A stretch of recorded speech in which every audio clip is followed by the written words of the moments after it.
Welcome in to the New Orleans Pelicans Podcast, the official podcast of your New Orleans Pelicans. A podcast dedicated to everything you need to know about the squad. Hear from players, coaches, broadcasters, and those who cover the NBA on a daily basis. It's time to flock up. The New Orleans Pelicans Podcast starts right now. Hello, everyone, and welcome to the New Orleans Pelicans Podcast, the official podcast of your New Orleans Pelicans Summer League edition. As we are in Las Vegas, Kattengell along with Erin Summers. Jim Eichenhofer, Erin was here, and the strip was too much for him. Yeah, we had to let him go home. Kindly say thank you for your time here, but it's time for you to go back to New Orleans. Yeah, he blew through his per diem basically in the first hour that he was here in Vegas. No, it was fun, and obviously if you want to see all of his observations, not only from his first day here, but throughout the rest of Summer League, still 2 more games to go for the Pels. Go to Pelicans.com. Jim's actually watching the games. He's part of the broadcast. It's been fun as well. But Erin, when we got here, I was kind of excited and interested in this because you and I have talked about this, where the Pels are going to go, where the Western Conference is going to go. Players that we're seeing now, I think are going to have one way, shape, or form impact the Pels starting in October when the regular season and preseason goes. Am I right on that? Yeah, I think so. It's interesting the way the offseason has gone for the Pelicans. We knew that there was going to be a lot of movement, so we lost some depth. And they are kind of been searching for who those pieces are going to be. And they're hoping that it's going to be players that have spent some time in the G League, some of the two-way contracts, some of the recent draft picks in Jordan Hawkins. Does he get an elevated role this upcoming season? Does Antonio Reeves, the second-round pick, is he able to step in and provide some depth off the bench for the Pelicans? And then even Yves Missi has been fun to watch here over the past couple games. Very young to the game, but you can see that he does have a lot of just intangibles as far as his athleticism, his height, and he's going to continue to become more aware of himself and playing the game and just how the game is played. But someone that's really stood out has been Karlo Matkovic, and he's been in the system for a little while, drafted in 2022 and stashed overseas for a little bit, so he was still getting some playing time. Came back into the organization, spent 10 games with the G League this past season. So he's really done a lot of work on his body and his ability to play at the NBA level. All right, so, I'm with you. I think you wanted to see how the draft picks kind of handle it, how Jordan Hawkins. So let's just kind of, for people that maybe hadn't got a chance to see the entire game, get your thoughts individual. And let's start with Jordan Hawkins. He's the guy that was here last year, struggled on his shot every now and then, but I think the one thing that pops in my head is it is absolutely no doubt who the focal point for the opposing team is. It's Jordan Hawkins. And that's created a lot of more attention on him, a lot more physicality. He is the focal point for the opposition. So wherever he's going on the court, they are going to meet him there with maybe not just one defender, but 2. And so he's facing just a lot of probably just frustrating moments for him because he has so much attention on him. He's not able to get free as easily. He's not getting the space that he would like to get his shot off. It's not going to be something that he's going to deal with once the NBA season comes along. He is not going to be the best player on the court. He's going to have some help. And so he will, I think, benefit from having this time here where he's kind of the guy, and things will seem a lot easier for him once he gets to this upcoming season. 3 games for Jordan Hawkins. He had 7 points back in the game on Tuesday. And then the game before that, Erin, he had 24 points. And I think one of the things that always has stood out with me with him is we think of Jordan Hawkins, and I get it, I am part of it too, but fans, that's a 3-point shooter. Jordan Hawkins can score in a handful of different ways. Even yesterday, or on Tuesday, when you saw him play, he was, hitting shots at the elbow, hitting floaters, trying to get in, in the box score scoring wise, however he could, goes to the free throw line, tries to do those aspects of it. And I guess that's what I've seen in those games. I mean, as we said, 24 points against the Magic, and then in the opener game against Minnesota, he had 18. So 2 of the 3 did have double-digit games without hitting more than 2 3-pointers. So that tells me, Erin, he's getting to the free throw line and he's hitting normal jump shots. And this is an area where you can work on different facets of your game. He's known as that off-movement shooter. He can hit from outside, no problem. But he also likes to show that he can get in the paint. He can hit a floater. He can get to the rim. So he is working on different areas of his game. He mentioned even the playmaking aspect of it and trying to get some of his teammates more involved as more of a lead guard. Is not necessarily going to be what's asked of him once it comes this fall when training camp starts in October. But it's good to work on those areas of the game in case things happen and you get thrown into a situation. You have some experience to kind of lean into and fall back on. So he's trying to affect the game any way that he can, even though his shot hasn't necessarily been falling the way that it usually is, but it's been more physical here than we've seen in the past. He has a lot of attention on him. The defense definitely is making life very hard for him, not giving him a lot of space to work. And look, at worst, you can take that for the next couple of weeks to work on, right? I mean, when I'm training in the gym and I'm doing that, and I'm maybe getting a buddy to, D me up, get physical, because that's what's coming in the regular season. All right, let's go through the draft picks. Yves, Missi. I'm not saying that my bar was low because I have no expectations for him. You just know me in the studio, what I would say. I want to see dunks, no layups. So I wanted to see shot blocking and dunking from this player. I've been surprised that there's a mental aspect that's unique and tangible that Coach Casey Hill told us in the broadcast. But physically, what have you seen from him? Yeah, I mean, he's obviously every bit of the athletic length, big body that we've been told he is. I mean, he is somebody that can get up, play above the rim. And I like that aspect of his game. His ability to throw it down. We've seen a couple alley-oops. We've seen some shot blocking. But it's just going to be the continued growth as far as understanding how to move on the court for him because he's so new to the game of basketball, just playing first competitive basketball when he was just 16, which was 4 years ago for him. So, yeah, he's still trying to learn how to play at this level, just 1 year at Baylor. So I think it's just going to be a little bit of a developmental process for him, the body awareness, how to move inside, how to get around some of the bigs and beat your man. But I think he shows a lot of promise. Yeah, and that mental aspect, there's just the thing that stood out. Jay Huff, and you know him from covering him when he was early on in his career. You can tell he was a veteran center, knows the spacing, knew how to get underneath and block him. He was very physical, dunking everything, but it didn't throw Missi off. And I remember we talked about that in the broadcast, and that's something that Coach Casey Hill said he remembers. First time shaking his hand, he was all serious, all business. And I think if I'm a Pels fan, I love that because that kind of leads me to believe he's ready to learn. He wants to grow. This is not his potential yet. And I think that's why, and you heard it, the coaches are excited about what they're going to get already with him. Absolutely. It's fun to watch because there are a lot of players on the court that are trying to help him out. And he respects everyone that's trying to give him some help. I've seen, some of the trainers or the PD guys, not just the head coaches or the assistant coaches, trying to help him out as far as where he needs to go on the court. And he is open to all of it. I mean, he is like a sponge right now.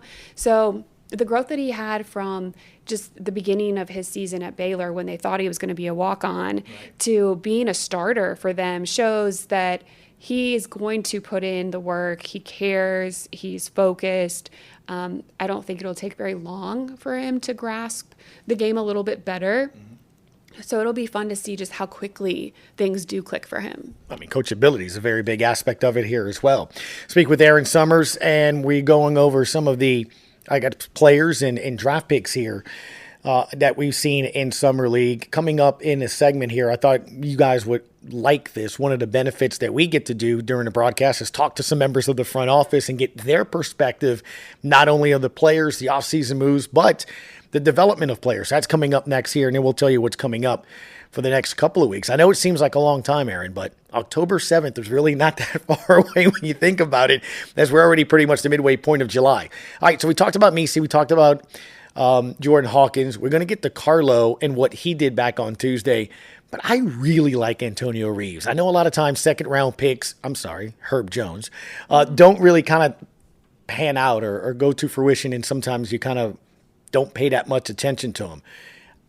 I see a player that's improving by the game. I see a player that seemed to know what he was doing on the court, and I really thought that he helped put the Pels in a position to maybe steal that game on Tuesday.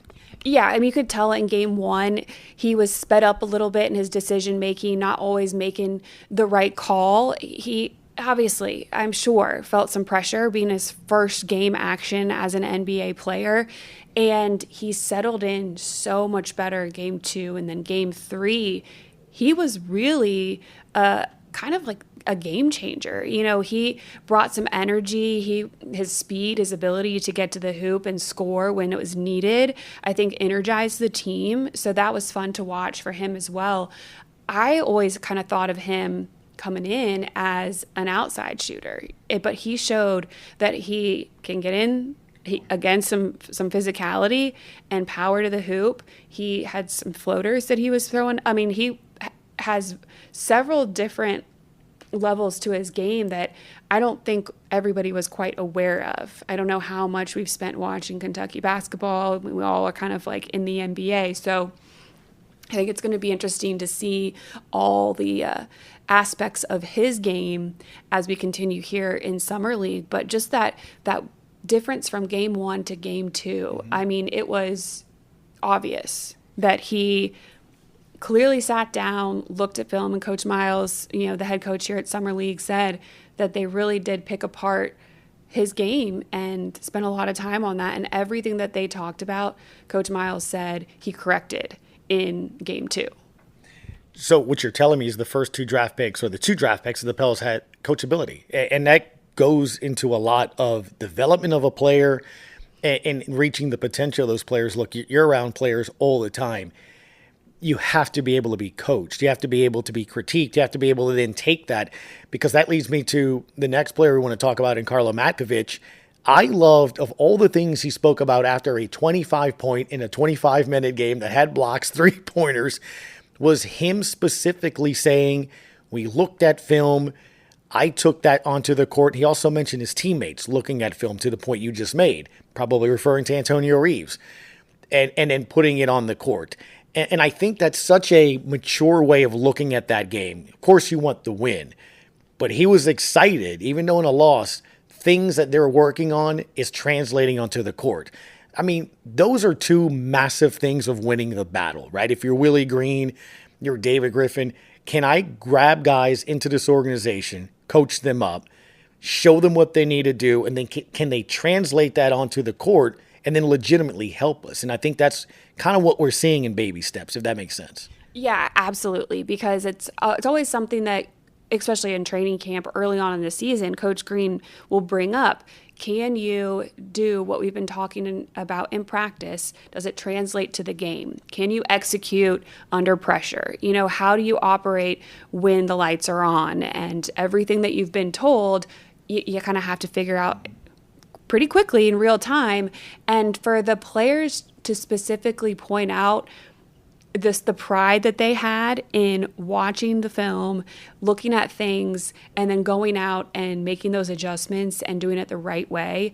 If you continue to play that way and work on your craft like that play the right way when it comes to game time, that's going to lead to success. And the coaches cannot be mad at that. Yeah, no doubt. You'll hear from Bryson Graham, Adam Barnes, and Casey Hill specifically all mention the new CBA and how it affects the Pelicans and the NBA. I bring that up because when we talk about Karlo, the fact that this team gave him a 3-year contract on Sunday ought to tell you what they're seeing, right? It's not just on a highlight but it's at practice. It's what we just talked about. Is he translating the teaching?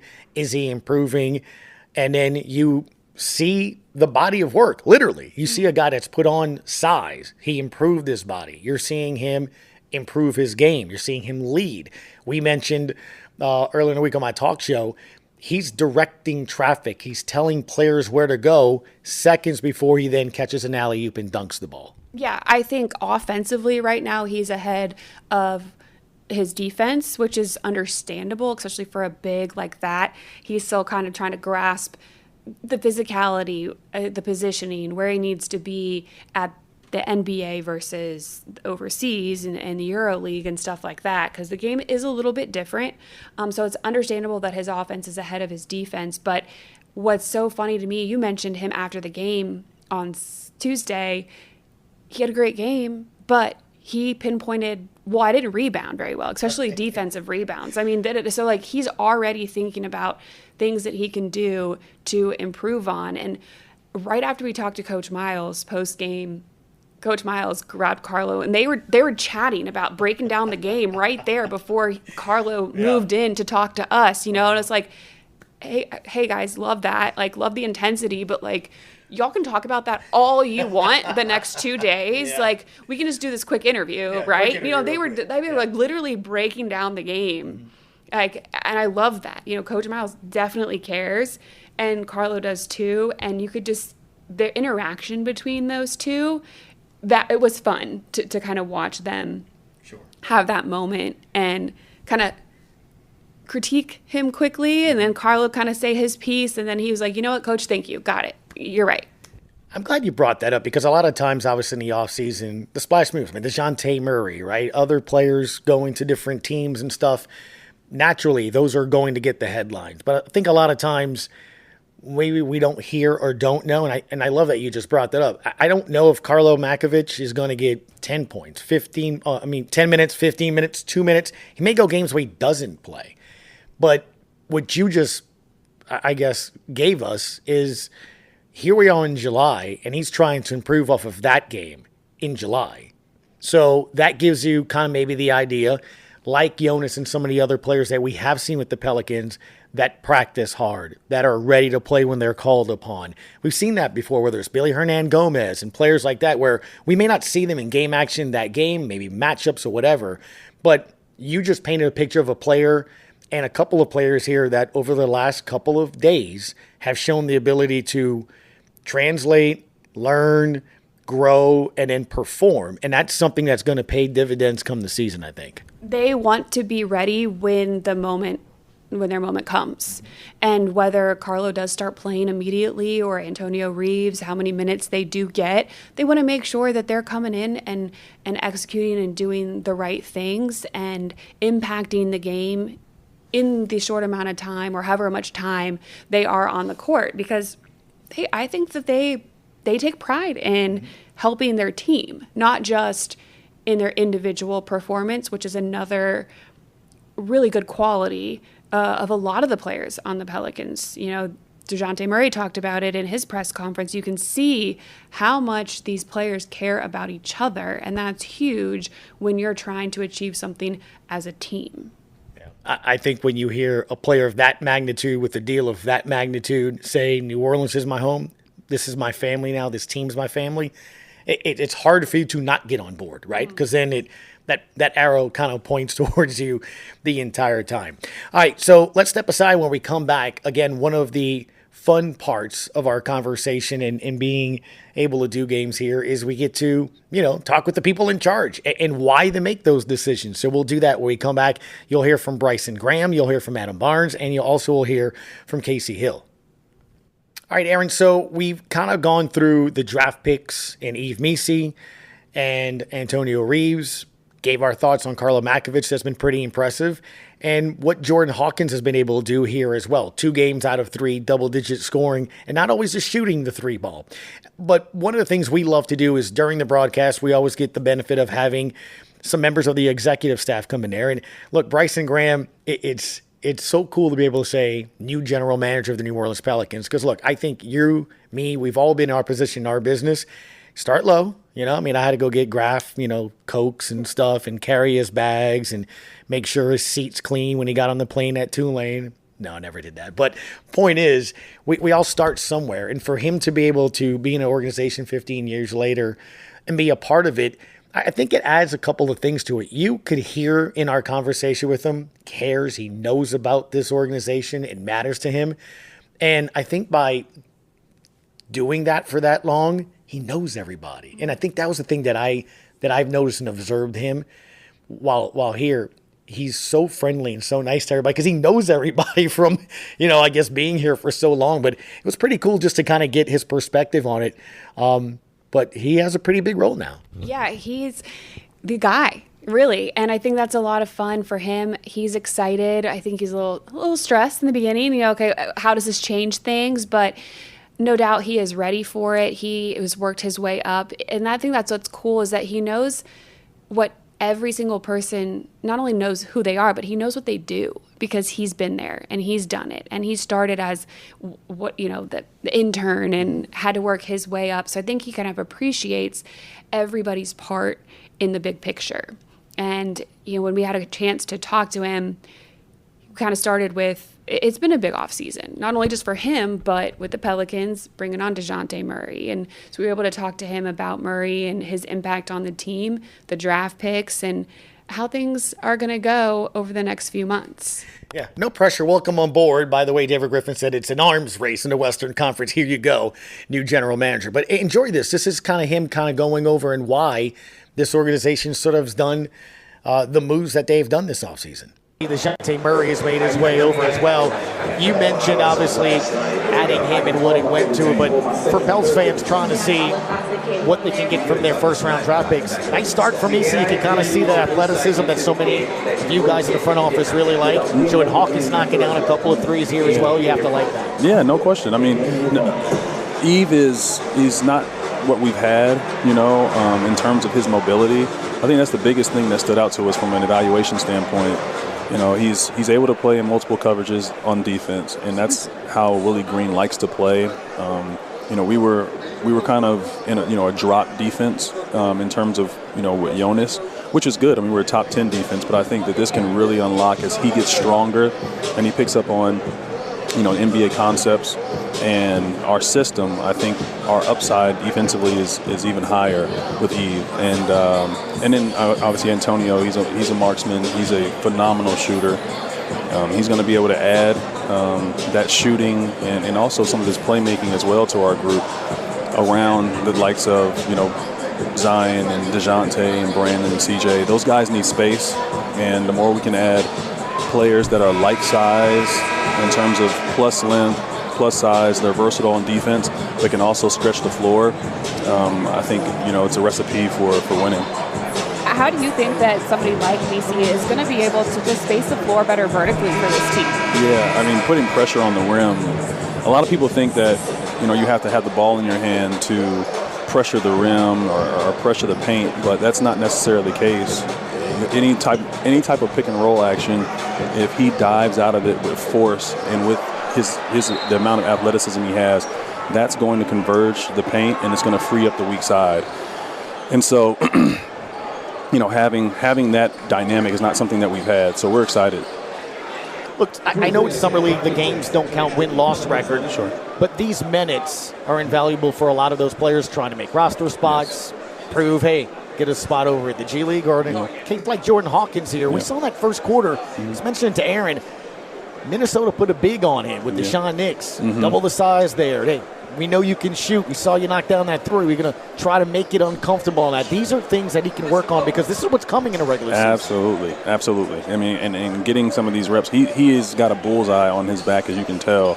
They are doing everything they can to try to take the ball out of his hands. Yeah. But his job and it will be easier, as the season progresses, because he'll be on the floor with other players that the focus will be on them. But this is a great opportunity for him to be a focal point of an offense and continue to grow his game. He's going to go to the free throw line, 3 seconds on the defensive side there for the T-Wolves. One thing you tried to see there didn't happen as Missi, the more he's going to kind of get that. But it just seems that every time Hawkins has, I've seen it 3 or 4 times already, they're trying to do that pick and roll, that give and go. It worked once for him to go to the free throw line and knock down those 2 threes. Yes. Two free throws. Is that something that when you scouted him and you talked about his press conference, you saw with him, is he good at that pick and roll and that quickness to go to the paint? Absolutely. He gets out of screens really, really quickly, and it's natural. He's able to touch and go really quick. And then if you're on the bottom of the weak side of the defense, you're going to have to make a decision. You're going to have to either tag Yves, so he doesn't have a straight line to the goal, or you're going to have to get out to the shooter. And so, like I said, that dynamic is going to be really, really important for us to have. And so, like I said, we're excited. He's a developmental player, and in terms of his strength, and like I said, he's picking up the speed of the game. It's just going to take time, but when he does, he's going to be a really, really good player. Well, Missi's somebody that obviously in college contributed immensely because of his blocking ability and his rebounding ability on the defensive end, and I know that's a huge focus for the Pelicans. Head coach Willie Green preaches that, especially for young players. Is that something that he can kind of lean into a little bit to get some more playing time? Yeah, yes. If you can defend and rebound, you can find your way onto the court. And Najee Marshall was one of those guys at a different position. Dyson Daniels was one of those, one of those players that came in with the defensive tilt. And so that speaks to every team, but it speaks volumes to our team. And so that is a big component for him. We need guys a player like Yves to be able to control the paint and to defend at a high level. And so the faster that comes, the better for our team. It's interesting. I know I like to play, as the graph likes to say, doctor, physician, general manager. I'm a coach. I do all kind of different, a player, 3-point specialist, all those things. But to actually be in that position, to have to do it, I think one thing you heard there's a lot of factors. There's a lot of variables. There's a lot of understanding. There's the human element. There's the monetary element to it. There's the can we make it happen element to it. And then being able to work together, lock in step with the coaching staff, what Griff wants to want, what's needed in the league. It's not easy to make those decisions that this organization had to make. Yeah, and then in tandem, you have to work with the G League. And that's somebody else that we were able to talk to is the GM of the Birmingham Squadron, and Adam Barnes. You mentioned some of the things that Bryson has to take into consideration. Well, the new CBA makes the development of players even more important, which is a huge factor in the G League and something that Adam has to work with all the time. So we were able to talk to him on the broadcast about that. Yeah, David Griffin said he went full Oprah there. He's like, some markets and go, you get a max, you get a max, you get a max. New Orleans is that market to do that. So development is a big thing. That's what Adam Barnes had to say on that. One of the things that we've been talking about here in the offseason, that new CBA deal, Adam, with the apron, first apron and all that. I need like a Cliff Notes version to know what's going on. But I keep saying, I think the focus on developing players as Xavier Moon knocks down a 3 is going to be so key moving forward. That brings the Birmingham Squadron, the G League team, into focus, doesn't it? Absolutely. It's so hard to just get players now in terms of keeping them. So the process of talent selection and also developing is at the forefront for all NBA teams. So a lot of more resources are being seen just poured into the G League in general. Yeah, the growth that we've seen from Matkovic, he looks completely different than he did last summer here in Vegas. And then it was just announced that he signed his rookie contract, so he's definitely going to be here with the organization stateside again. You were able to see him for quite some time in the G League. What have you liked about just the growth in his game? Right, he, like you said, from this summer league to last, he's made some significant strides, and honestly, it's a testament to Karlo. He works really, really hard, and he came over about midway through, our Birmingham season in the G League. And he came over with just the right mindset. He got with our head coach, TJ Saint. He got with, our strength and conditioning program as well. and he really dedicated himself. Time in the gym and a lot of time on the film, just understanding the pro game. That physicality aspect of it, are you surprised that it's this physical here in Summer League? Yeah, and that's something that we kind of saw towards the end of the season and towards the playoffs and in like our NBA season with the Pelicans, is just the amount of physicality that they're allowing. So I think it's an adjustment for like the league right now in terms of what you're allowed to do now defensively, and our guys this is like the first test for them to adjust to that. And finally, obviously, not only do you develop some players, but then you have to go find some veteran players that can come in and kind of help you now. In college, it's kind of like the transfer portal, right? And obviously, since you are the Saints team reporter as well, we all love those free agent signings and the first day of the legal tampering. But, Erin, just as important maybe is that free agent you get in week 2, week 3, depth at a position, perhaps offensive line for the Saints or something like that. But they're just as important. Casey Hill kind of mentioned a player in particular that he thinks can really help this team. Yeah, a player that the Pelicans recently signed to a 2-way contract was Jamal Cain, someone who spent a lot of time playing for the Miami Heat organization, playing up at the NBA level. So he comes in with some good experience, and he's actually been here in Vegas. He has gone through some workouts with Coach Hill. So it was fun to catch up with him and get some more insight into what Cain can provide for this team, because we did lose some pieces during the offseason, and they are going to have to find some depth, whether it is from the 3 2-way contracts or, some of the E10s, the call-ups that they're going to make throughout the season. I always find that interesting, right? Woj or Shams will tweet a move and a deal. Also included is this, draft picks or players. But unless you follow the team, you don't understand maybe the impact. To your point, you just said that. 4 of the top 9 players minutes-wise are no longer with this team. 4 of the top 9 minutes players. So those are guys that were on the court. Those are guys that Willie Green trusted. Those were guys that Willie Green put into close games to defend, to do those things. So it is kind of important to find players. Hey, we love development. It's great that maybe next year will be great, and maybe next year will be the Star Summer League. But Coach Green's going to need some players that can go in now. Yeah, and Coach Hill was able to tell us a couple of those players, some of the depth that maybe somebody like Cain can provide in our conversation with him during Game 3. You've been working out some of the veteran players, the older players that aren't here in participating in Summer League, but one of the other players that you spent some time with already is Jamal Cain, who is here in Vegas, just signed a 2-way with the Pelicans, somebody that played a lot of time with the Heat. Yes. He's an experienced player to come in on a 2-way and can provide a lot. And what have you seen so far from him? Yeah, I'd say, first of all, with our 2-way contracts, I got to tip my hat to our front office. They've done a phenomenal job utilizing that contract. And I was able to work with Jamal a couple of times in the gym, and I didn't know a ton about him. Watched some film as soon as I found out that we were going to sign him, and I was wildly impressed. When you lose a guy like Dyson, like Najee, and then you can pick up a guy like Jamal Cain who kind of fills similar roles. Okay. He's a long, athletic defender who competes at a high level.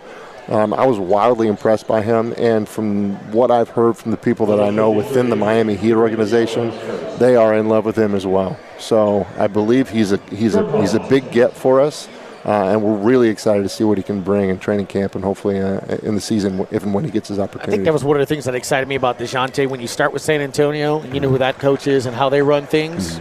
Coachability, learning the game a certain way, and competing a certain way. Yes. Miami's right there too, right? I mean, Heat culture is just as a popular phrase in the NBA as any. 100%. And when you see guys come out of that into another, like we had Cody last year. He had spent some time with Miami, talking to him about Miami, and what they do is always interesting. And hopefully, you love getting guys with good foundations, and hopefully we can continue to utilize that.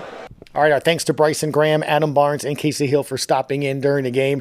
And quite honestly, I think one of the things that I think both of us really enjoyed too, they could have stayed for another quarter. Honestly, they enjoyed that from that perspective, and I almost kind of find it interesting to see the game and hear it from their eyes.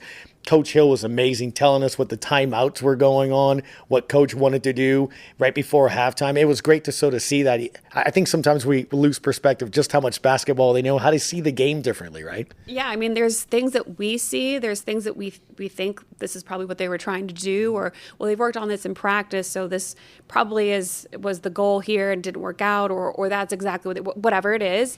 Coach Hill knows. He was like, no, like, this is the play we're probably going to run. This is the play. That was what this was supposed to be. So it was cool to get somebody to be on the broadcast that is right there all the time in those decisions.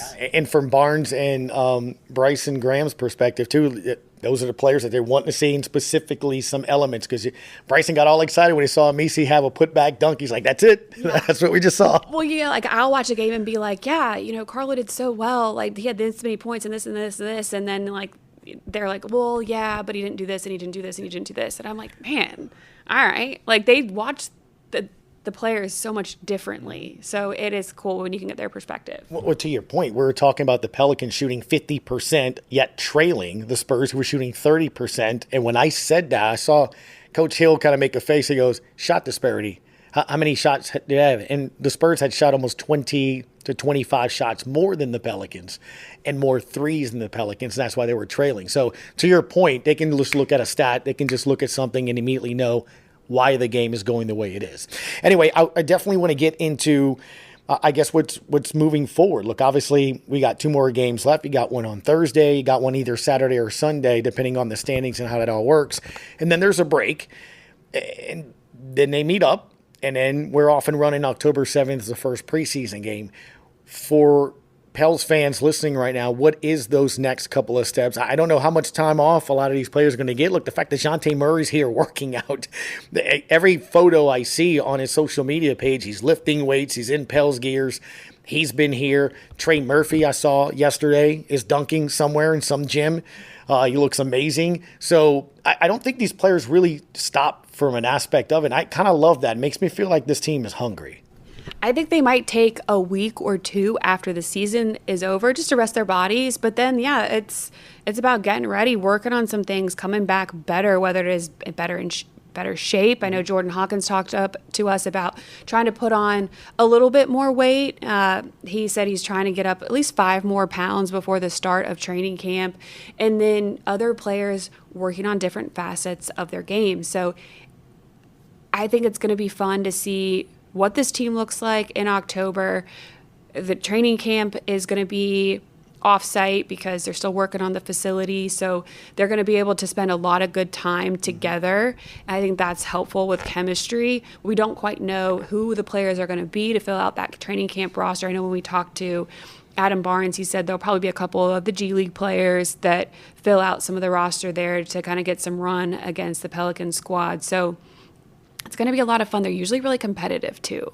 Like, there's a couple scrimmages that they get pretty intense over training camp that are really fun to watch. Well, look, again, I get a sense and feel that this team was still hungry, probably not happy how they kind of ended the season, because maybe that wasn't them. That wasn't the Pels, right? Zion wasn't on the court. Brandon was playing injured. That wasn't a team that was 1 win away from 50. They left some games on the court. I think there is almost a similarity to 2 years ago, right after that Phoenix series, where that team couldn't wait to get back on the court, right? I kind of felt like that. And look, there's no denying you were there. You were at the presser. That was a friendly bro hug between Zion and DeJounte Murray. It's palpable, right? For people listening, it is palpable already the impact of this player and what he's made on this organization. I think he's blown away David Griffin and everyone else. I think they knew what they thought they were getting. I don't know if they thought they were getting what they were getting. I don't know what I'm getting. I just feel like I'm getting something. Does that make sense at all? Yeah, and I feel like the way that you could look at it is the Pelicans got better that day when they signed DeJounte Murray. Without a dribble, without a game. Without a game. Because of the player that he is, the person that he is, what he's going to bring. You saw him in the press conference. He is focused. He knows what he wants. He's going to come in. He was going to be a leader. He wants to make sure everybody around him is getting better. I think that's going to be big for this team. And, of course, everybody's been saying that they want a true point guard on this roster, which he is. But then his defense is I mean, I don't want to say it's like Herb-esque, but they're going to be a fun tandem to watch. I thought it was interesting, too. First game he was here, and we saw a photo. There was a team dinner, and then they went out and hung out a little bit together, to the point where somebody that follows the Pels a lot said, look, all I know, well, I don't know what kind of assist or what kind of game DeJounte's going to make. He got Herb Jones to go out. But that's the point, though, that I think his personality is such where, I mean, he hadn't been there a week. He hadn't been on the team a week. His presser was Tuesday. And by the weekend, he had Herb Jones and everybody hanging out with them. And I think that's such an important aspect of team and togetherness if this team's going to move forward, don't you? Yeah, absolutely. And it's interesting you say going out, but DeJounte, when I talk to him, he doesn't drink. He doesn't party. He is about his business. He's his background, he had kind of a rough upbringing. So he had to shift at some point and figure out, all right, what do I want? What do I want with my life? What do I want to be? How can I lock in on that? And he's going to be just, I think, really good for this team overall in being focused on the right things, doing the work, the camaraderie that he wants to bring. And he seems like he does care a lot. And the other thing that stood out to me is he said he's really funny. He said, we will see it. But I think that's some concern with the team, maybe the fan base is, all right, well, our team they were a lot of fun to watch. They had a lot of fun together. So now what's the dynamic going to be like on the team? Well, I think if they're focused, they work hard, and they still enjoy each other, I think they're going to be just fine. It's interesting you say that, because when you're watching him on Friday, he was always smiling. I mean, Trey and Herb, you can tell there's a closeness between those players as well. He seemed to just fit in right then and there. And then when you hear him talk in that press conference on that Tuesday, that there was already a relationship forming with Zion before he even talked to any other Pelican member. And I bring him up because, let's be honest, he is one of the most important pieces of this franchise moving forward. And I bring that up because if people have seen him, he's been at the facility. He's been in New Orleans. He's been working out. He's in shape. I've seen some of the photos. That's as trim as I've seen him for a while. I mean, he looks amazing.